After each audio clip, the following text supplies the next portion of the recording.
안녕하세요. 혹시 책 읽는 게 그냥 글자만 보는 게 아니라 생각하는 힘, 그 자체를 기르는 훈련이 될 수 있다면 어떨 것 같으세요? 오늘 바로 그 질문에 대한 아주 흥미로운 답, KQCI 방법론이라는 걸 소개해 드릴 건데요. 독서 교육의 판을 바꿀 수도 있는 이 새로운 접근법, 지금부터 저랑 같이 한번 제대로 파헤쳐 보시죠. 이 질문 아마 많은 선생님들이나 부모님들이라면 정말 고개를 끄덕이실 거예요. 그쵸? 우리 아이들한테 책 좀 읽어라 하면 어때요? 꾸벅꾸벅 졸고 있거나 아니면 책 몇 장 넘기기도 전에 슬쩍 스마트폰으로 손이 가잖아요? 근데 이게 말이죠. 단순히 우리 아이 의지가 약해서 끈기가 없어서 그런 문제가 아닐 수도 있다는 겁니다. 핵심은 바로 독서 근육이라는 말에 있어요. 이게 비유가 정말 기가 막힌데요. 생각해보세요. 우리 뇌가 자꾸만 짧고 자극적인 영상이 길들여지는 거예요. 그러다 보니까 길고 좀 복잡한 글을 차분하게 읽고 소화하는 데 필요한 힘, 그러니까 집중력이나 사고력 같은 근육이 점점 약해지는 거죠. 그러니까 이건 절대 학생들 탓이 아니에요. 오히려 이 디지털 시대가 만들어낸 어쩔 수 없는 결과고 이제 우리 어른들이 함께 풀어야 할 숙제인 셈이죠. 자, 그럼 이 독서 근육이 약해지면 구체적으로 어떤 일들이 벌어질까요? 오늘 우리가 살펴볼 KQIC 방법론이 바로 이 문제들을 해결하려고 나온 거거든요. 우선 지금 우리 독서 교육의 현실부터 한번 제대로 짚어보고 넘어가죠. 그 증상들이 정말 여러 가지로 나타나요. 일단 집중력이 짧아지니까 긴 글은 쳐다보기도 싫어하죠. 또 책을 읽고 나서 어땠니? 물어보면 뭔가 느낀 건 있는 것 같은데 그걸 자기 생각으로 조리 있게 말하는 건 또 어려워하고요. 근데 진짜 제일 안타까운 게 뭔지 아세요? 책은 책이고 내 삶은 내 삶이다. 이렇게 딱 분리해버리는 거예요. 독서가 그냥 또 하나의 귀찮은 숙제가 돼버리는 거죠. 자, 이런 문제들을 해결하려면 KQCI는 아주 근본적인 질문부터 다시 시작해야 한다고 말합니다. 그 질문은 바로 대체 우리는 왜 책을 읽는 걸까 하는 거예요. 그러니까 독서의 목표 자체를 완전히 새롭게 설정하는 것. 그게 바로 모든 것의 시작입니다. KQC가 제안하는 새로운 패러다임, 이게 정말 중요합니다. 잘 들어보세요. 책 읽기를 그냥 지식을 머리에 집어넣는 활동으로 보는 게 아니에요. 그게 아니라 책을 통해서 나라는 사람을 발견해 나가는 아주 적극적인 탐험으로 보는 거죠. 이때 책은 우리가 도달해야 할 목적지가 아니에요. 오히려 나를 비춰보는 거울이 되고 내 생각을 도와주는 도구가 되는 겁니다. 관점이 완전히 다르죠? 이 새로운 목표는 아주 튼튼한 세 개의 기둥으로 받쳐져 있는데요. 첫 번째는 일단 글을 제대로 이해하는 능력, 바로 그 독서 근육을 다시 키우는 거고요. 두 번째는 그렇게 이해한 내용을 바탕으로 글 속에서 이거 내 얘기 같은데? 하면서 나 자신을 발견하는 거예요. 그리고 마지막 세 번째는 이야기 속 인물들을 보면서 저렇게 사는 게 더 나은 삶이구나 하는 가치나 품성을 배우는 거죠. 이 세 가지가 함께 돌아가면서 아이들이 통합적으로 성장하게 만드는 겁니다. 바로 이 문장 하나에 KQCI의 모든 것이 담겨 있다고 해도 과언이 아닙니다. 들어보세요. 목표는 책을 다 읽게 하는 것이 아니라 학생 스스로 생각하는 훈련, 즉 thinking practice를 경험하게 하는 것이다. 네, 바로 이거예요. 책 한 권을 끝냈다는 결과보다 그 과정에서 이렇게 생각할 수도 있구나 하는 그 경험 자체에 초점을 맞추는 것. 이게 진짜 핵심인 거죠. 자, 철학은 이제 좀 알 것 같아요. 그쵸? 좋은 말이네. 근데 여기서 질문이 생기죠. 그래서 그 생각하는 경험을 대체 어떻게 시키라는 건데? 그래서 지금부터는 이 KQCI 방법론이 실제로 어떻게 돌아가는지 그 구체적인 방법과 단계를 하나씩 뜯어보겠습니다. KQCI는 아주 간단해요.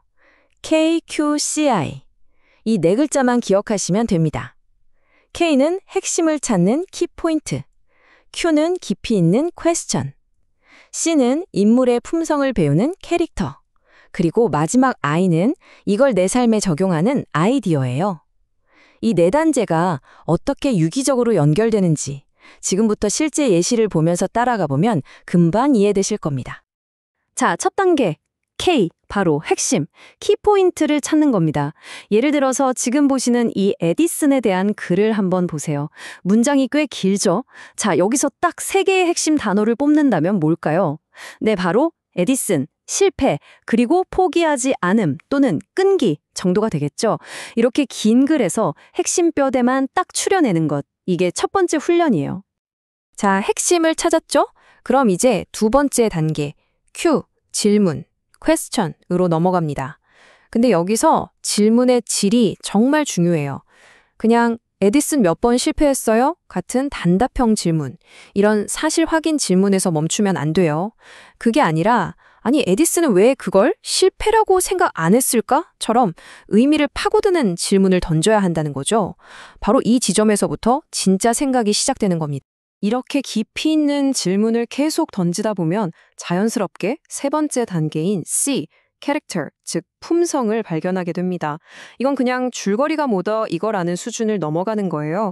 이야기 속 인물이 왜 그런 선택을 했는지, 그 행동을 통해 우리가 배울 수 있는 가치, 예를 들면 용기나 정직, 끈기 같은 것들을 찾아내는 거죠.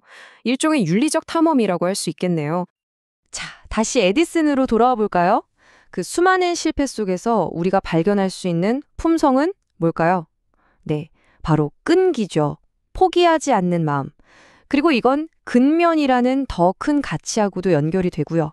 이렇게 근면이라는 좀 막연하고 추상적인 가치를 에디슨이라는 실제 인물의 삶을 통해 구체적으로 배우는 것. 이게 바로 C단계의 목표입니다.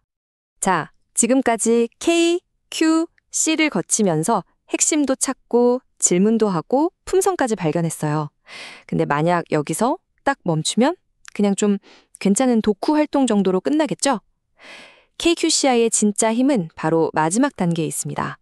이 모든 생각들을 실제 행동으로 연결하는 어쩌면 가장 중요하다고 할 수 있는 과정이죠.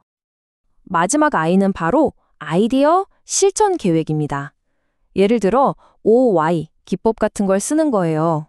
나는 왜 숙제를 쉽게 포기할까? 하고 스스로에게 계속 왜 하고 물어보는 거죠. 그렇게 진짜 근본적인 원인을 찾아요.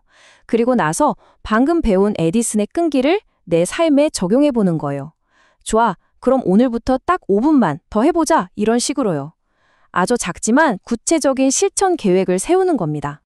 이 KQSCI 4단계를 쭉 보니까 이런 생각이 드실 거예요. 와, 이거 아이들이 혼자 하기에는 좀 어렵겠는데? 그럼 선생님은 뭘 해야 하지? 맞습니다.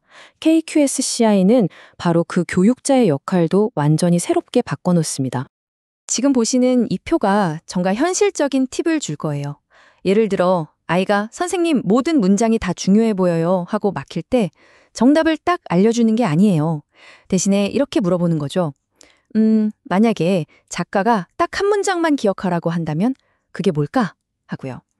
지식을 막 주입하는 사람이 아니라 아이가 스스로 생각할 수 있도록 툭툭 건드려주고 이끌어주는 코치, 멘토의 역할을 해야 한다는 겁니다. 자, 오늘 이야기의 핵심 딱 한 문장으로 정리해볼까요? 결국 KQCI 방법론의 최종 목표는 책 읽는 활동에서 끝나는 게 아니라 그걸 통해 생각하는 훈련으로 나아가는 것. 바로 이 전환에 있습니다. 마지막으로 이 질문을 한번 여러분 스스로에게 던져보시면 좋겠습니다. 만약 우리 아이들에게 독서가 정답을 찾는 시험 공부가 아니라 진짜 나를 발견해 나가는 신나는 여행이 될 수 있다면 어떨까요? 어쩌면 바로 그 생각의 전환에 우리 교육의 미래가 달려있는 건 아닐까요?